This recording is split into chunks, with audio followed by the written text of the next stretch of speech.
When the phone rang on Christmas morning, Doreen Soulsby was sitting in the lounge watching her grandchildren open their gifts. There was wrapping paper strewn all over the floor, a tree covered in tinsel, and festive songs filled the air. It should have been a happy memory, but Christmas Day, 1997, was the worst day of Doreen's life.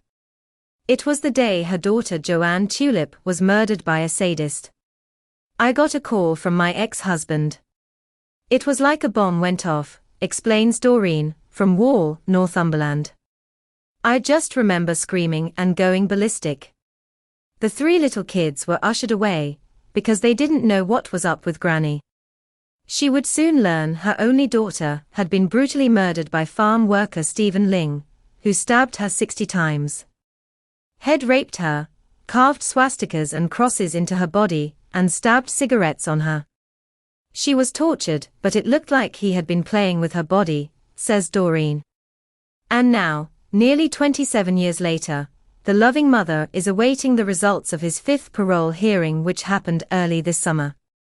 She is worried sick that Ling may be sent to an open prison known as training prisons, for those considered as low risk to the public, or worse, set free, as one psychologist recommended at the hearing.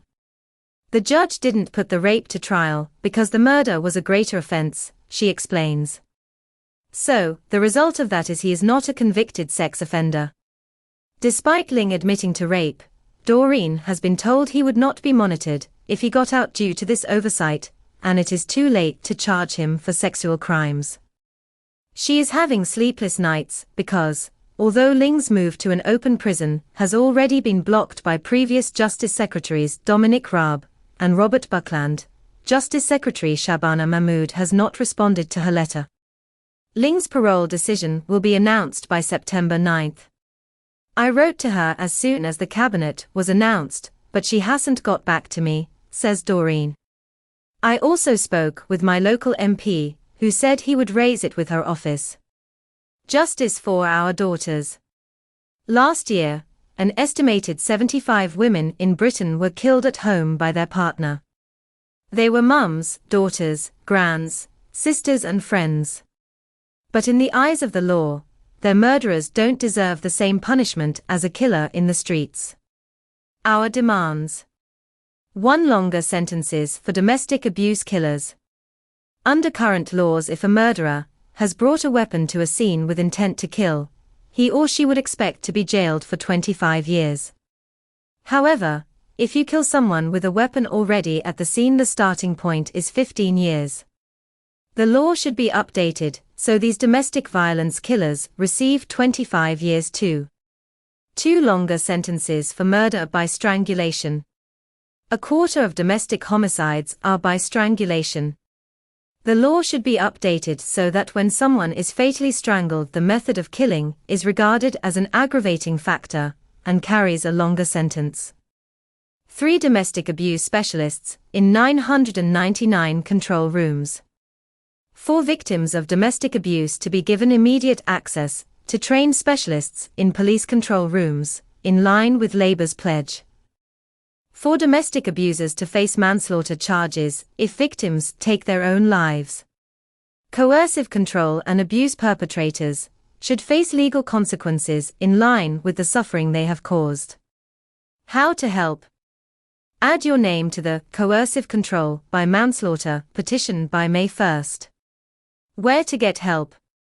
If you or a loved one are affected by domestic violence, contact Refuge's National Domestic Abuse Helpline on 0808 2000 247, or visit Refuge.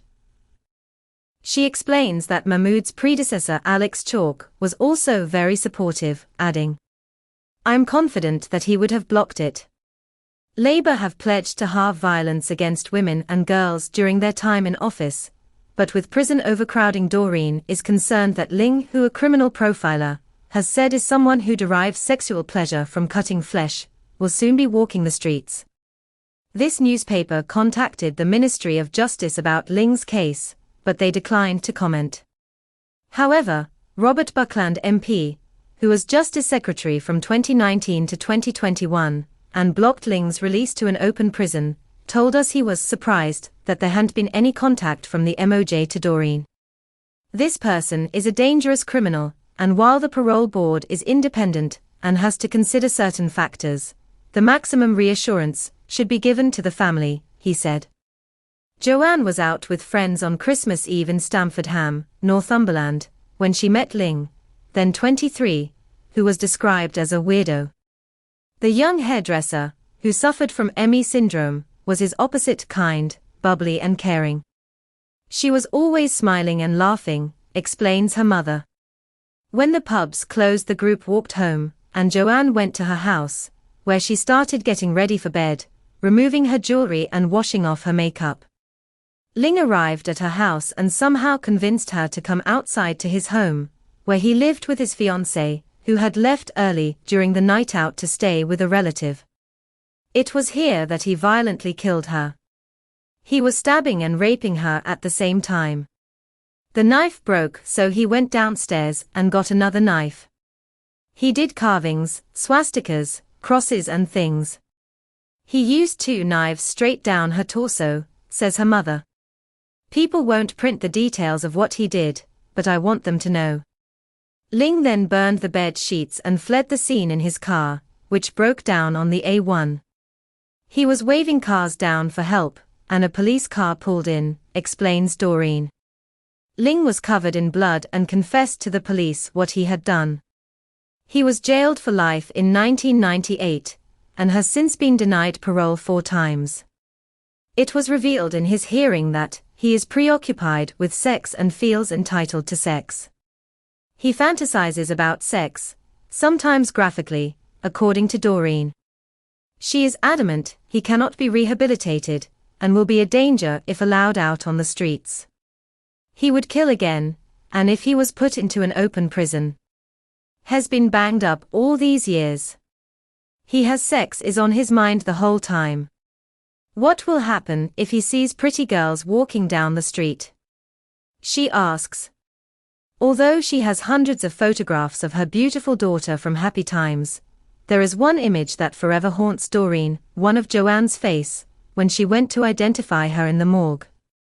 She looked so angry. Her eyes were open and blood was coming out of her mouth. I try to remember her laughing and smiling and caring for others, but that image haunts me every day, she says. Ever since then, we cannot celebrate Christmas. I hate it. We don't send cards, we don't have presents. We don't eat Christmas food. It's too painful.